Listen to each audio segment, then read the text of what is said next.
Hello everybody, in today's tutorial we'll be going over how to swap the METAHERO token on the Pancakeswap. It's going to be a very simple tutorial, very straightforward, and anyone can literally replicate this tutorial with just 2 minutes, 3 minutes of watching this video. So as you can see right here, it's pretty simple, pretty straightforward. All you have to do, first of all, head to pancakeswap.finance, as you can see in the URL up here, or go for just Pancakeswap on Google and you find the first link.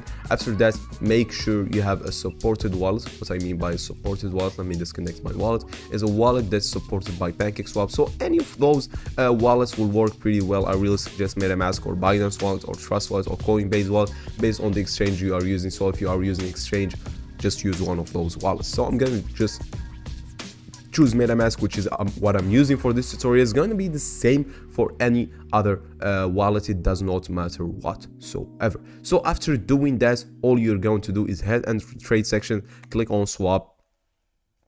And after doing that, I'm going to head to last step, which is going to be very simple, very straightforward. But be careful on this step because a lot of people get scammed in this step, because it's a little bit easy to trick people regarding the subject of contract address. Because I can't just go here and search METAHERO. I mean, METAHERO may pop up, to be honest.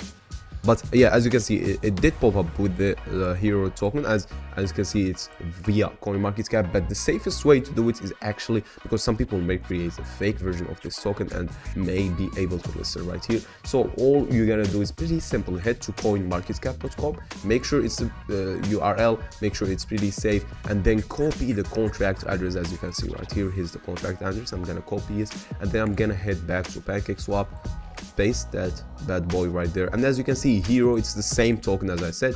You're gonna click import, click I understand, and import that token, click max right here and swap. You'll be good to go. Peace.